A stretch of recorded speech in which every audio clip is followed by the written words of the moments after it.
It's time for some Tailgate Talk with Rodney Washington for the best football insight to get you right. Hey, what's going on? Welcome to episode episode 2 of Tailgate Talk. And I'm here in Adel at Cook County. And what a better place to be at than to be talking with Coach Byron Slack of Cook County High. How you doing, Coach? Great, brother. How about you? I'm doing pretty good, but before we start off, how's those chips? How the white cheddar's working for you? White cheddar, I love it. I got a big bag in my refrigerator in my office. It's my snack food, For sure. So I really appreciate you giving me the time to go ahead and get this interview. So I'm going to go ahead and get right to it. So first week, you had a very good, successful win. How were you ultimately successful week 1? Well, we've been working all summer. Byron's a big rivalry for us. And we just want to keep it on the ground. We got a young football team. So, everybody always talks about, simplifying things and whatnot, but we really did. And we simplified things offensively and defensively and just cut them loose. Because one thing they'll do, they are young and they got a lot to learn, but they'll go after people. Yeah. So we just wanted to make it as simple as possible for them and allow them to do that. And I think they did that Friday. I seen the highlight tapes and it seemed like big play to big play to big play. But I kind of want you to give me one side of the ball. You won 44-6. Yeah. Which side of the ball you believe played just a tad bit better? I know it's a little tough one. Yeah, we did some good things defensively. They scored one late on us. We were rotating some guys in. But our offensive line went out there and got after them. Now, I think we had 32 total knockdowns the whole night. And I told them that. I kind of challenged them. They're our most experienced group, believe it or not, but there are only 2 seniors in the group. And I challenged them to go out there and put the game in their hands and put it on their back, and they did that. They did a great job weathering the storm early on. They can get some stops and get some tackles for loss, but they stayed with it. And like I said, ultimately, we were able to wear them down a little bit and ended up with 300 plus yards rushing. Almost had 2 backs over 100 yards, so they did a great job. That's true, but I kind of want to focus on, you say you got 2 seniors, so how is that for you having majority underclassmen and only 2 of the big dogs per se? Yeah, we got, about 57 kids right now, and we got 6 seniors and I think 9 juniors. The rest are freshmen and sophomores. Wow. So it is, needless to say, it's a learning experience for everybody. Having a young team like this, again, it forces your hand as a coach. Yeah, it does. I believe they play like you coach them. And I tell them all the time, we're young and we got a lot to learn, but once that whistle blows on Friday night at 7:30, nobody cares about that. People want to see you produce, and people want to see production. And I tell my coaching staff the same thing, hollering and talking about, they're just young, he can't. That ain't an option. Sure, right? You got to get them to the gate and give them something they can do. So I think that's the biggest adjustment. Not the biggest adjustment, that's one adjustment. Not overloading them with stuff. And as we go along through the year, we'll keep adding stuff and doing some stuff, but it was a little different starting out at the beginning of the year with this really simplistic, basic plan. But I think that's what allowed us to go out and play as well as we did last week. I like, personally, when I told you before we came on camera, I'm an eye form. I like to run the ball. Right. And you did run for 300 yards, and one of your underclassmen, sophomore, was going crazy, to be honest with you. Is that going to be the primary focus going into Bainbridge, or is it just you may be like, how Belichick maybe does, this week got to be a pass. This week you may got to run it. So what is going to be your primary focus? Like I said earlier, we're going to try to add a little bit more to our game each week. We're a running football team, but we are going to try to add some things in, see what they can handle and not put too much on them right after the gate. But certainly we want to build on what we did and continue to open the offense up. Coach Dean, our offense coordinator, did a great job last Friday. Like I said, making the plan simple enough for our guys to go out and execute. But we got 2 great young running backs, Nigel Kinney and Marquise Miller, Marquise Miller.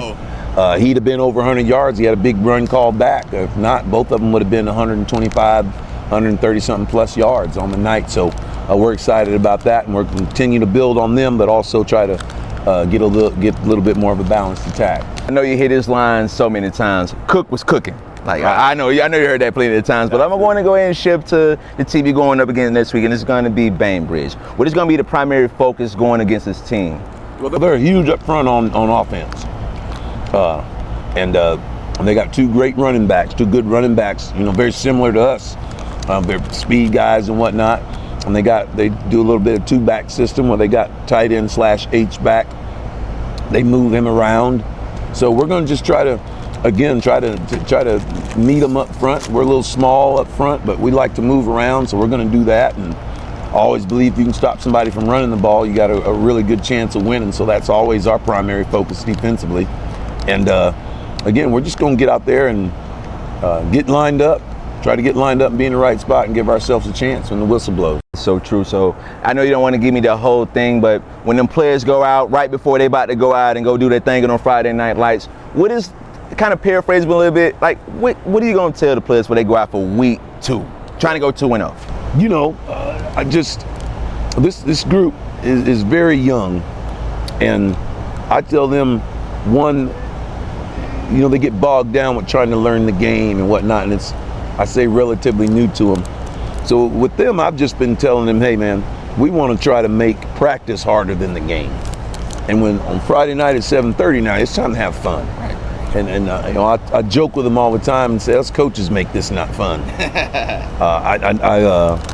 I was at another school, and I was a head coach at another school, and we had a Pop Warner League, and I was out at a game, and I think there were 6 and 7-year-olds, and there was this big call, and all the parents and the referees, and then they stopped the game, and everybody met there in the center, and they were just hooting and hollering. I was standing on the sideline, and the kids were behind them, and they had got a game of throw-up tackle, and were just, both sides, they were just threw the ball up and started playing and running around and tackling each other. And I said, man, if I could coach that and be in that moment, I would take less money and do the whole bit, because they were just out there having fun. Everybody had stopped the game, and the adults had come in and took over, and I mean, it was I just sat up there and laughed, and the crowd started laughing eventually, because the kids they stopped the game for 10 minutes or so. Oh wow. And the kids just said, you know what, man, one of them threw the ball up, and his own teammates started tackling him, and they just had a big old game of throw up tackle, so I tell this young group, throw them up, bust them up. I tell this group, man, have fun. That whistle blows on Friday, man. It's time to have fun. Make a mistake, make it 100 miles an hour. We'll get in there and coach you up on film on the sideline. We can't get it on Friday. We'll get it on Saturday when you come in. That's right. So, Coach, I want you to fill in the blank for me on this sentence. If Cook football does blank, they gonna definitely get the win against Bainbridge. If Cook football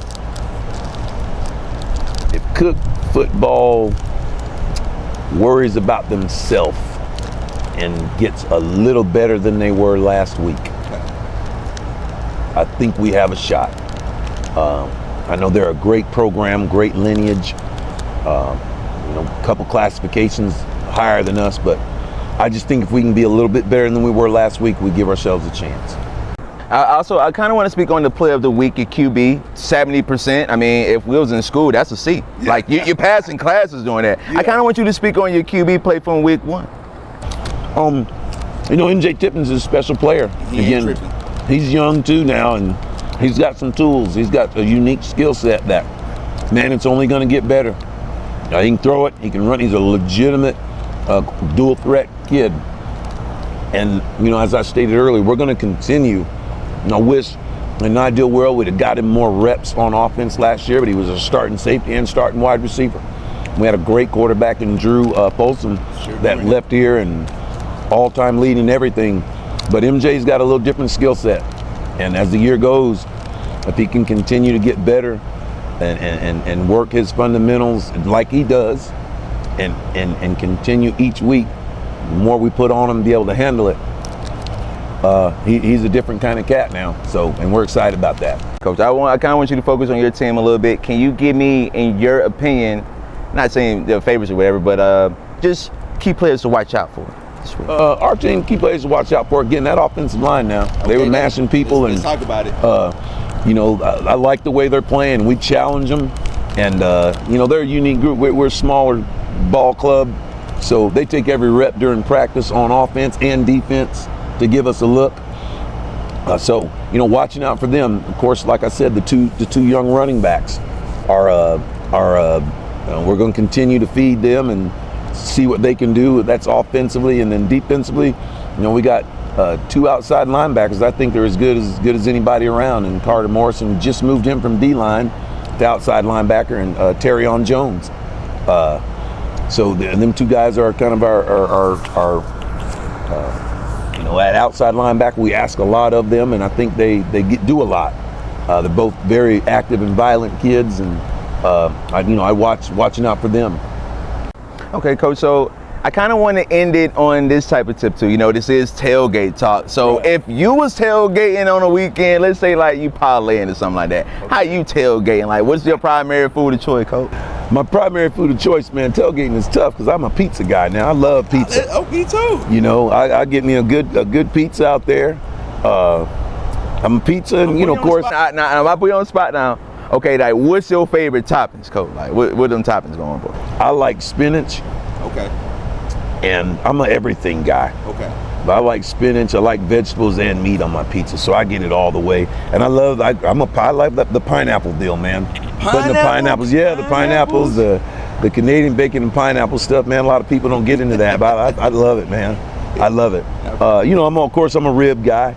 I love some ribs and a nice cool glass of water. Okay. Nice cool glass of water, man. That's what I do tailgate, man. Coach Slack ain't slacking. I also appreciate for your service too. Hey, same to you, brother. Thank you. Appreciate for your man. service. Everybody, this is Tailgate Talk. Coach Slack. This is a beautiful feel here at Cook High. Like, I having a good time. Episode 2, and hey, till next time. Man, go Hornets. Go Hornets.